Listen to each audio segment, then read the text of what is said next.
Boxing Ego here. If you like this video, make sure you hit the like button and also subscribe to the channel and hit the bell icon on the top of your screen to get notified when the latest new content drops. What up, Fight World? It's your boy Ego and I'm back with some more boxing. Make sure you smash the like button and also subscribe to the channel. Wow. I've said it for a while, but the heavyweight division is back. I just watched an epic fight on Showtime, live and direct from the UK. 90,000 people in attendance, and that was Anthony Joshua versus Wladimir Klitschko. Joshua's already the IBF champion. One of Tyson Fury's old belts was at stake, the WBA, I believe. So this was a unification bout, and this was a heavyweight classic that delivered really on all fronts. Like, there's not really anything that I dislike. All the notions, people thought this would be a boring fight and Klitschko was going to do this, and I understand it to a degree because of Klitschko, the way he fights, the style of fight. People thought he's going to clinch, and you know what I mean. And his last performance was ugly, but I got to give it to both fighters, man. Shout out to both of these warriors for making this happen. I'm going to give you guys my best post-fight breakdown. This is the real deal breakdown, and man, this was just a great fight overall, so shout out to both. So you could tell I was pumped. I said, let's get ready to rumble. In my post fights, I try to give you guys the good, the bad, and the ugly. There wasn't, I'm going to be honest, and I don't always say this, but the bad and the ugly, there really wasn't any bad or ugly. I don't think anybody was just overall lacking. I mean, even Klitschko, even though he got knocked out, so in case you haven't heard, Klitschko got knocked out in the 11th round, but he fought his ass off, man. This dude showed massive heart at age 41, and you could say, oh, it was the end of a dynasty or a chapter, but to me, Bernard Hopkins losing to Joe Smith Jr., that was probably more of an embarrassing way to go out. I understand Hopkins a little bit older. He was like 51, Klitschko 41, but still, to me, the Hopkins fight, he looked old. He was like tiptoeing around, and I'm not trying to throw shade. I love B-Hop, but it just, he didn't look. He also, like Klitschko, came off of a long layoff and lost. Bernard Hopkins lost to Sergey Kovalev, took a long break, and then came back and fought a puncher. Same setup, almost the same setup. But the big difference is Wladimir Klitschko, even if he retires, he could go off into the sunset as a legend. Yeah, he came up short, but this was a phenomenal fight, and I don't think he has anything to hold his head low about. He made Anthony Joshua walk through fire to get this victory, point blank, period. Unlike like I said, the reason I'm bringing up the Hopkins is it was a similar setup where you had an older fighter facing a puncher off of a layoff, things like that, and two legends in the game, Bernard Hopkins, Wladimir Klitschko. This dude fought his ass off, and so did Joshua. Joshua dealt with some adversity. I'm going to get to all of that in my post-fight breakdowns, but real talk, I didn't really see any bad or ugly. I think this was a great fight. This is the type of fight that, having so many eyes, not just diehard boxing fans, but casual boxing fans watching this, having 90,000 people who purchased a ticket, having HBO advertise this and promote this fight later, having Showtime air it in real time. This was the type of fight that lived up to the expectations. It offered you action, it offered you drama, it offered you a championship level elite fight and some scary moments, intensity, a raucous crowd. I mean, this really delivered. I mean, the only thing bad and ugly is the Showtime telecast I watched. Some of the audio was off sync, but as a fight itself, I think this lived up and exceeded expectations, because a lot of people, let's be frank, they thought this would be a certain type of fight or a lull. I mean, certain guys like Klitschko, Mayweather, they do what works for them and they don't really derive from the game plan. And we've seen Klitschko fight a certain style, and most people expected that. You're going up with the guy with all knockouts who's your size, you sparred with, you're gonna fight a cautious fight, and he didn't. He laid it on the line. He was walking a tightrope, and this motherfucker got heart. Like, point blank period, Klitschko got a ton of heart, and this fight made me, I already respected Klitschko. I'm not gonna say he's my favorite fighter or nothing. I respect him. I respect most fighters, like mostly everybody, but I always respected him. I just thought the heavyweight division when it was just him and Klitschko. It got kind of stale, and we needed this breath of fresh air. But this fight right here, this fight made me really tremendously respect him, not just as a fighter, but as a man. He bounced back from the Tyson Fury fight, long layoff, 40 plus years old, like a G, you know what I'm saying? So it was just that type of fight. Without further ado, let me get into the breakdown of what I seen in between the rounds. Great fight. Now, let's get into it. There's some of the rounds that were pretty close as far as I'm concerned. This was an extremely competitive fight, which is why it was so intense and exciting. Round one, these are my live round by round tweets, and I'm gonna kind of expand on it and whatnot beyond the 140 characters that Twitter allows. Round one, Joshua, to me, seemed a bit jittery. Big moment because it was 90,000 people. This is his hometown. He's from the UK, Klitschko being from the Ukraine. And I said Joshua needs to settle in. He still landed more power shots. Wladimir, on the other hand, looks very calm. He looks so calm. To me, it was scary.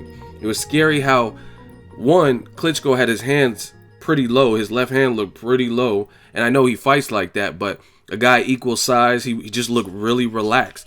The level of mettle and championship grit that Klitschko showed throughout this fight, it goes to show you he has 60 plus fights, and he was well schooled and just really prepared and experienced, because the experience, I mean, most guys wouldn't think twice about having their hands low and things like that in round one against a guy who has all knockout. But Klitschko, to me, he looked more relaxed, even in the ring walk. The ring walk, let me talk about the ring walk a little bit. Ring walk, Klitschko came out to Red Hot Chili Peppers. Joshua had this kind of theme. Nas sampled it in the song with Diddy. You can hate me now. They had that epic like movie score, and then they had pyrotechnics. The AJ was in flames. His initials were in flames, and then he walks out to Biggie, Juicy. I dedicate this to all the teachers that called the police. I was just trying to feed my daughter. You know what I'm saying? So Juicy's always a good look, and that's kind of Joshua, what he's been saying in the build-up is just like kind of that rags to riches, believe in yourself and stuff like that. So I thought Biggie, both of them had a good choice of music, walked out. But Joshua, to me, he was like very statuesque and stoic in the ring before, when they were doing the opening instructions and the ref and stuff. He looked nervous, and I was just hoping, I was like, man, hope this moment is not getting too big for him, because people before, they're saying at the weigh-in and interviews Joshua seemed timid or nervous. I didn't really see that too much until the day of the fight, when he was in the ring and they were about to fight. He looked like he was just trying to focus in and trying to keep calm. But crazy fight. Another thing that, aside from this being a great fight for boxing, this was 2 Olympic gold medalists in the fight. And there were 2 belts at stake, at least 2 belts. And that was the IBF and WBA belt. So that's another thing that made this. And they sparred together. So there's a lot of backstory.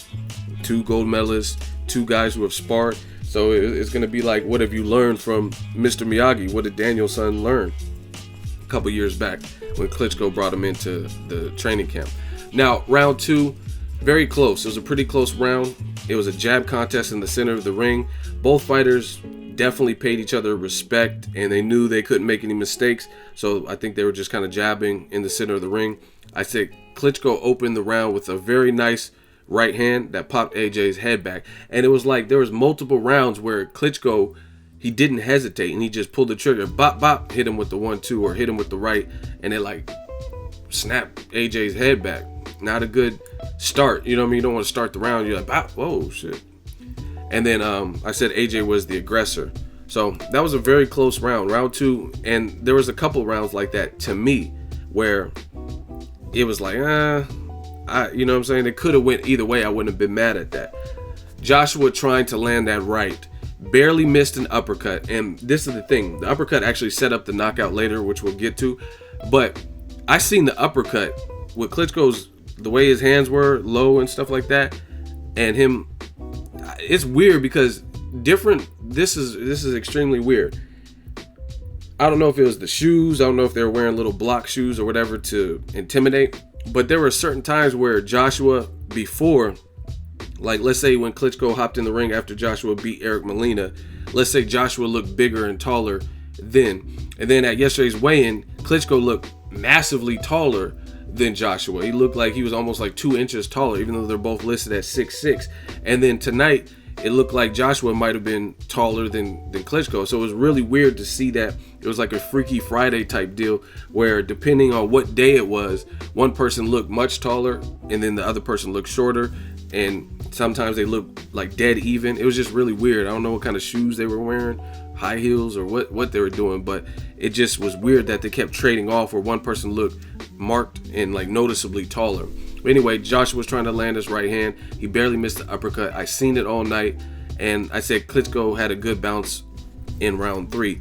That's another thing, experience. Klitschko wasn't burning unnecessary energy, but he had like some pep in his step, and he looked to me in those early, even though I was giving Joshua those rounds, he looked like he had more life to his movement. Like he just had more bounce. I don't know how else to describe it. Round 3 was, to me, Joshua's best round so far up to that point. AJ ramped up the aggression. He got aggressive in spots, landed some good power shots, working at an uncomfortable pace, but he was still aggressive. So he kicked things up from the prior 2 rounds, and I thought that was his best round up to that point.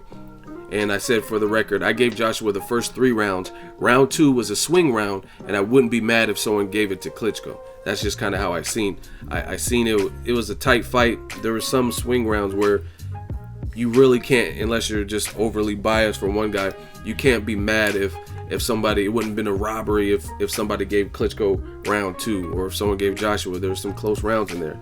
And I said, round 4, another close one. Wladimir started stronger.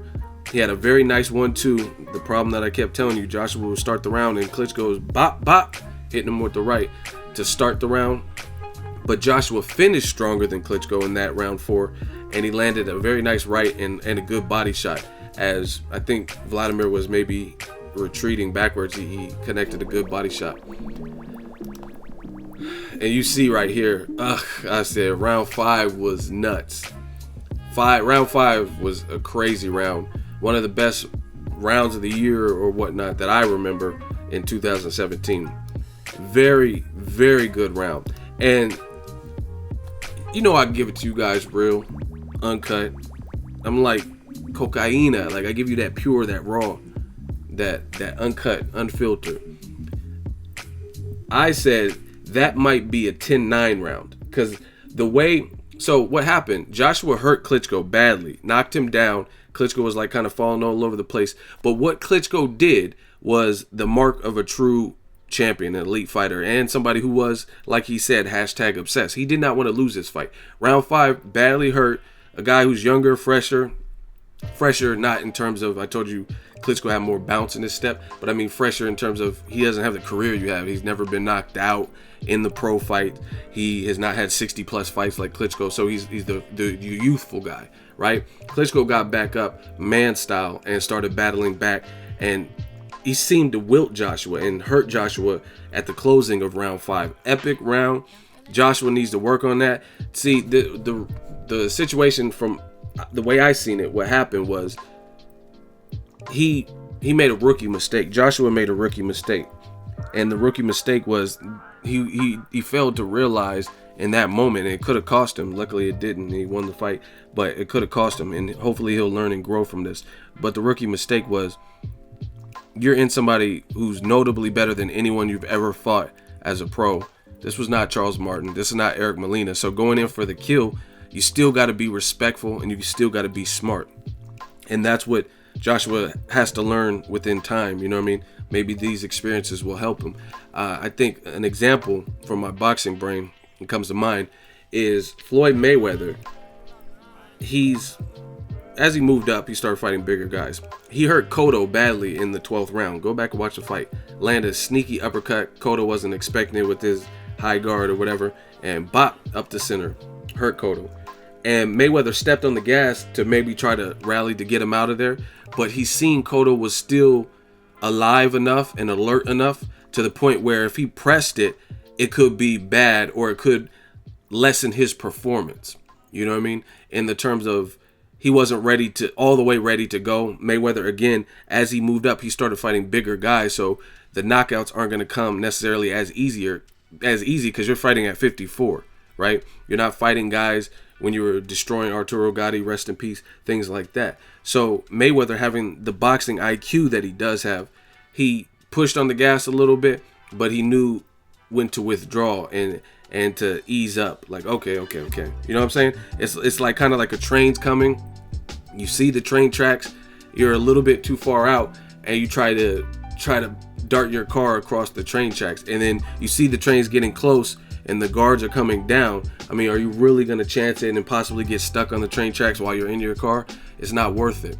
And I think this was the mistake that Joshua made in round 5. He thought Klitschko was ready to go, and he almost started punching himself out. But Klitschko is Klitschko. That's the reason he is Klitschko. That's the reason he was undefeated for about a decade, because he is an intelligent fighter. He's learned from his losses, and he's improved. And he improved his style, worked behind the jab, fought tall, clinched when needed to, and he has that resilience. And Joshua, to me, made a rookie mistake right there, and he thought that, oh, I'm gonna get him out of there, like I did Charles Martin, and pile it on like Eric Molina, and he nearly paid for it because he seemed exasperated, he seemed punched out, and Klitschko made it a 10-9 round when it could have been a 10-8 round. To me, I easily would have had that a 10-8 round because he had the knockdown, but Klitschko, he owned the second half after being dropped.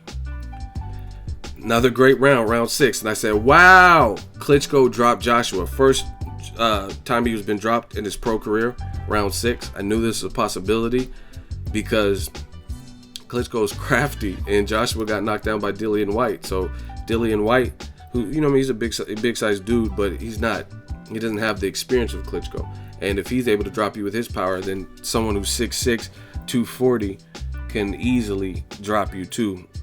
A person like Klitschko. Another thing, man, this is what another kind of adding on to the rookie mistake that I seen Joshua make in that round 5 is Klitschko, hurt or not. This is why I told you, like, I really respect the hell out of Klitschko for this performance, is because he was hurt, got up from the knockdown off the canvas, and he was throwing some heat. He was throwing some left hooks trying to end Joshua. You know what I mean? And Joshua was seeming kind of like his tank, he had a hole in his gas tank, and he's starting to like fade, and he's like falling back into the rope. Not a good sign. And Klitschko was putting some heat on them left hooks. Klitschko, if I'm not mistaken, he knocked out Fast Eddie Chambers with the nasty leaping hook. Klitschko has an underrated left hook. You know what I mean? People forget about it because his style wise or whatever, and he doesn't always get you out of there with it. But Klitschko he had some bad intents. I can honestly say, in my honest opinion, the better man won. And what I mean by that is the better man. This was not like, oh, either guy was ill prepared, either guy wasn't going after it, didn't have the mental toughness. This was the better person won, the more youthful person won, battle of attrition and stuff like that. But I cannot honestly say that either guy wasn't trying. And this is what I said. No matter what, I respect the fuck out of Klitschko for this. Great round for Klitschko, like I said. And I still hold true to that. Post-fight, I already know the outcome. But Klitschko, he's a legend. He's a G. If there are any doubts, I don't know why you would doubt if he's a Hall of Famer. But if for some reason you did, this was the fight that he solidified that, right? Him and his brother, they're legends, right?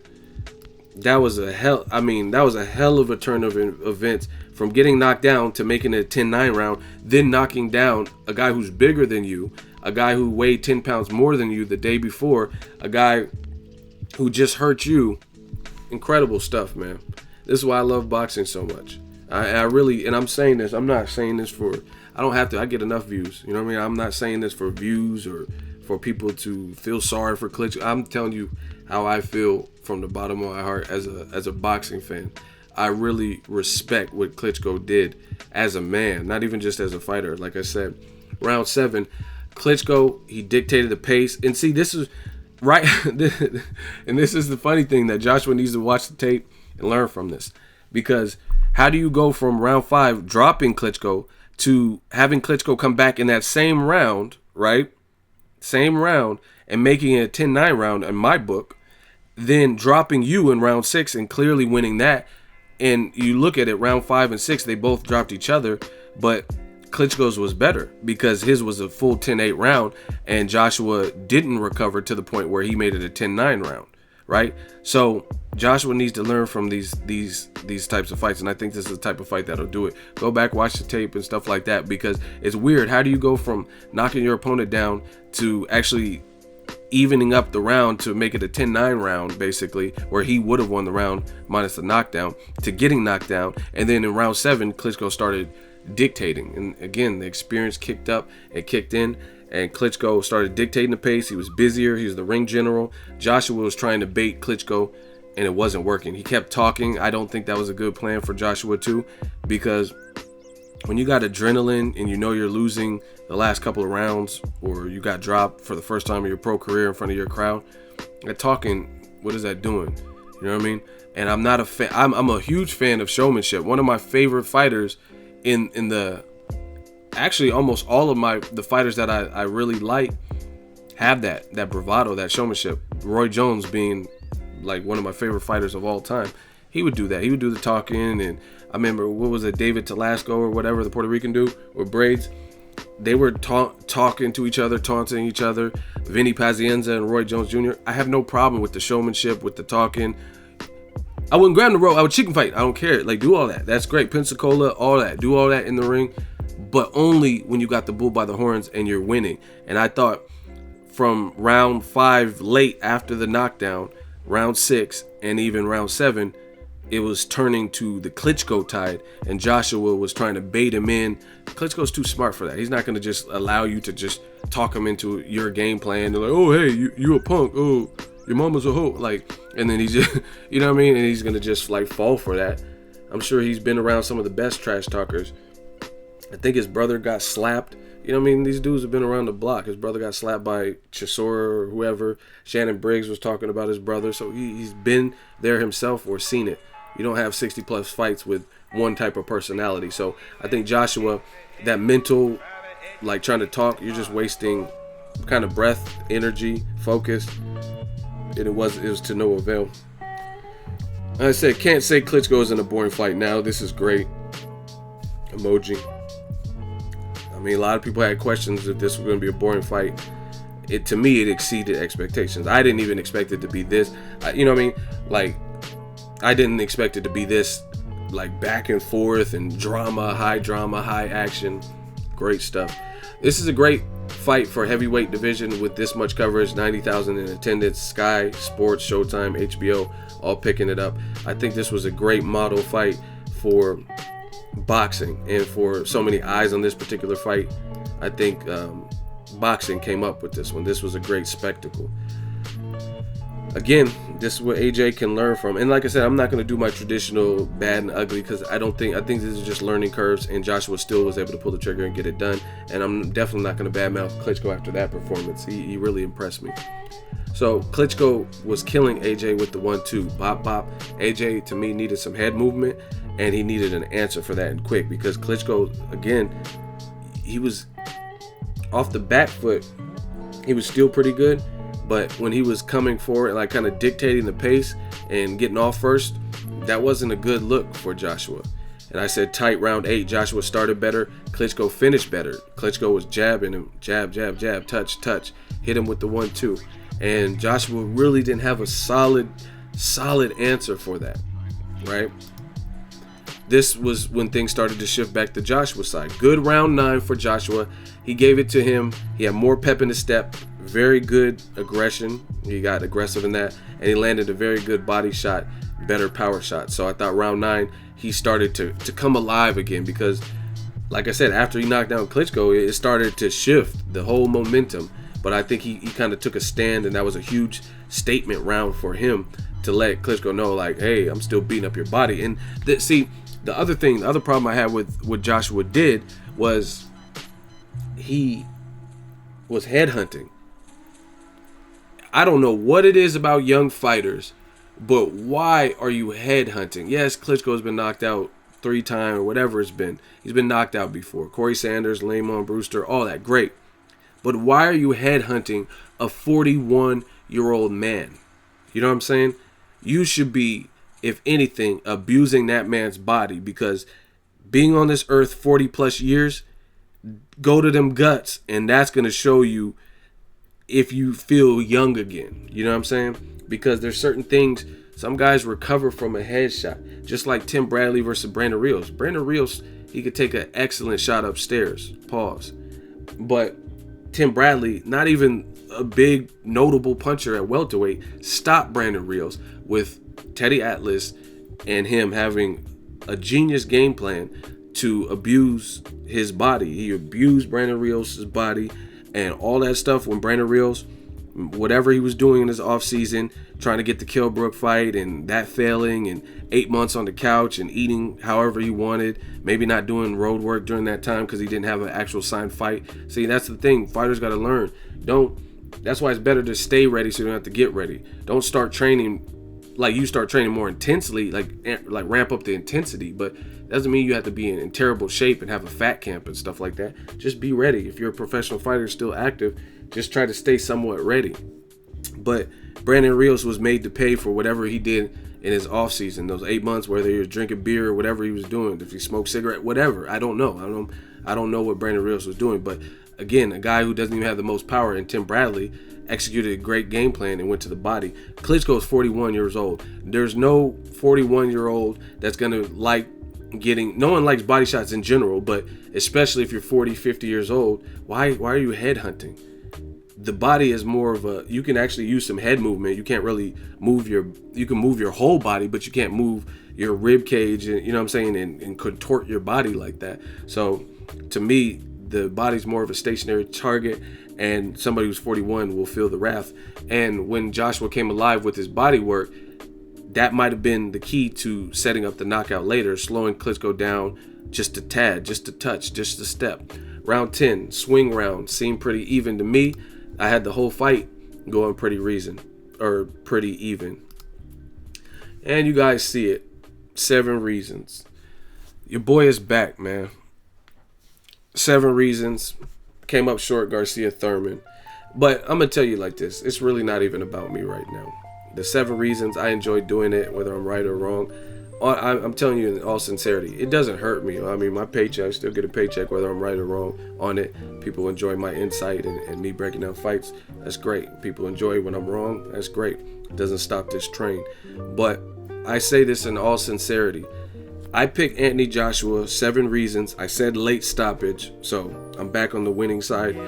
Had Klitschko won this fight, decision, or stopped Joshua, I would not be mad at getting my 7 reasons wrong at all, especially in a fight like this. No way. And the reason, because this is bigger than a 7 reasons. This is for heavyweight boxing, and I care more about the sport than I do being right and being right all the time. You know what I mean? So Klitschko, it's good. I mean, I'm not gonna front. It feels better.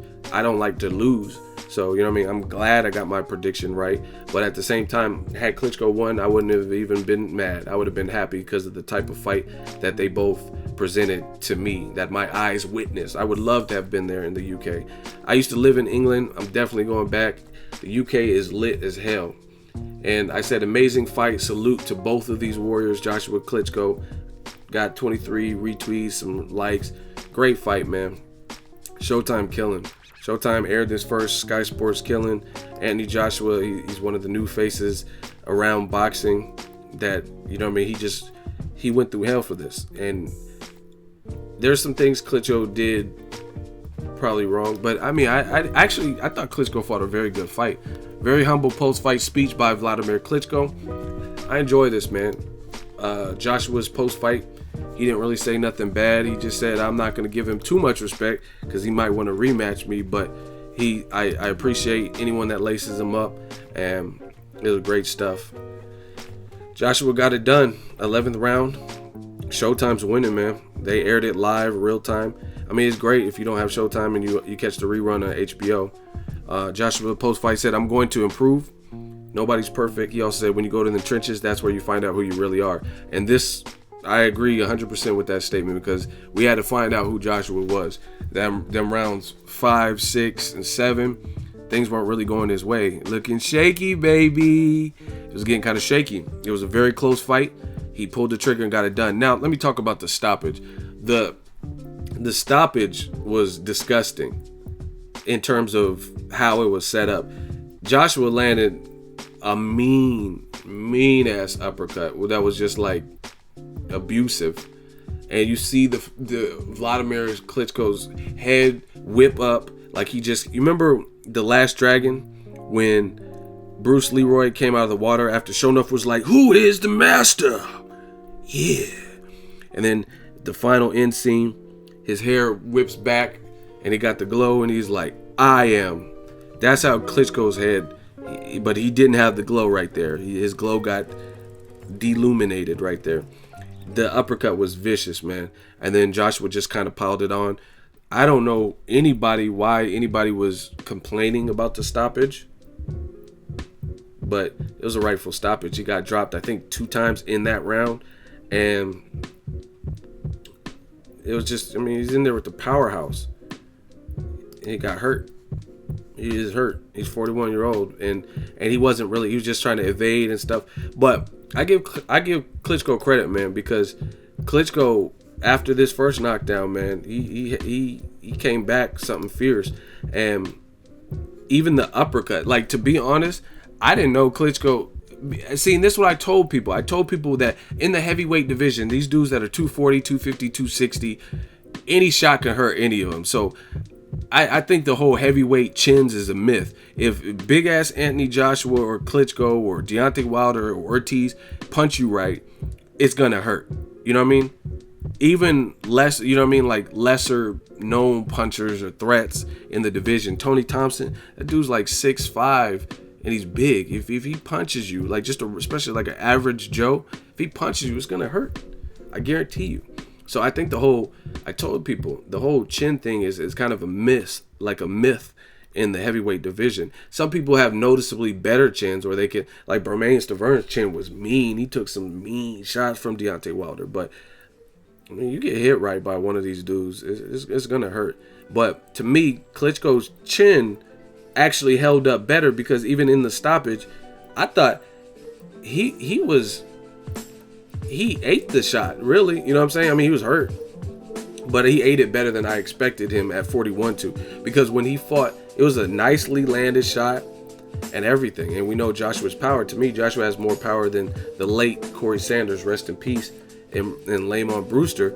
But Klitschko seemed like really drunk in those fights. So I don't know. It probably has something to do with his maturity and conditioning at this later age. Maybe he just advanced his conditioning, so he was able to take the shot, even though he might have been in it looked like he's in some of the best shape of his life. So maybe that's why he was able to even be standing after that shot.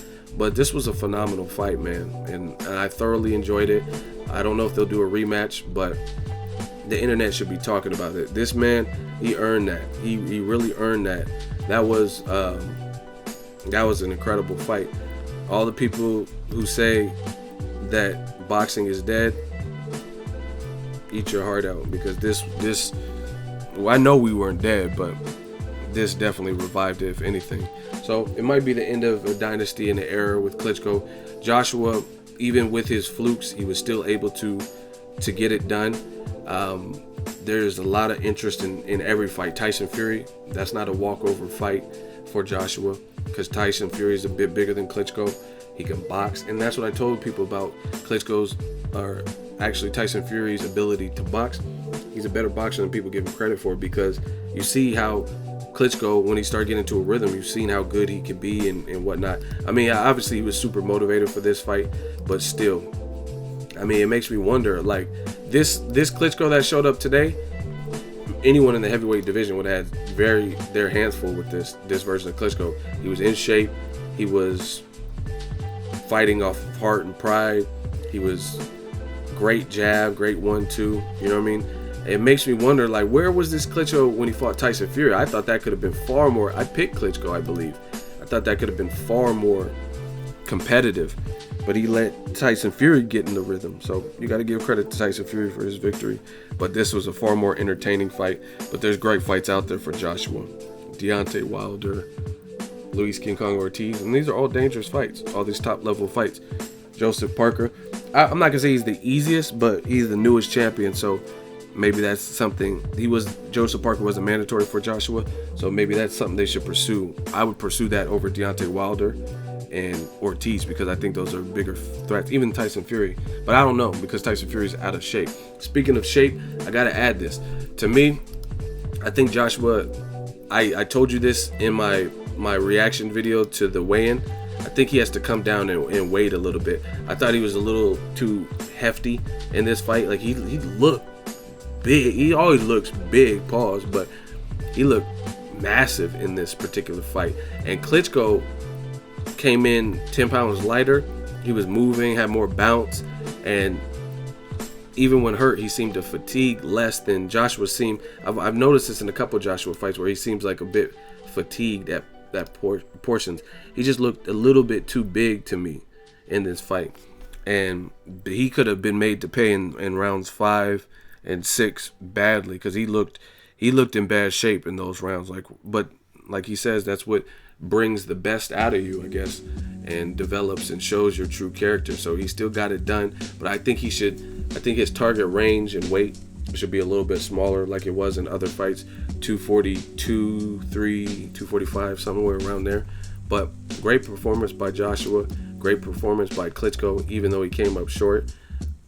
I literally have no other words or complaints. You guys are blowing up my notifications. People are texting me. My brother David texts me. Great for boxing, great fight. Let me know your thoughts. That is the Boxing Ego Real Deal official breakdown. Boxing ain't dead. Heavyweight division certainly ain't dead. There's a lot of interesting things. We still got Cannon Briggs. He's fighting for a title. These are versus Fresh Aquindo. I mean, these are some good unifications that could come about, or just good fights in general. Let me know what you want to see next from Joshua. Should Klitschko hang him up? 7 reasons. Let me know what you guys thought. Drop it in the comment section. Make sure you share the video, like the video as always. Hate, comment, and subscribe. Till next video is Ego signing off.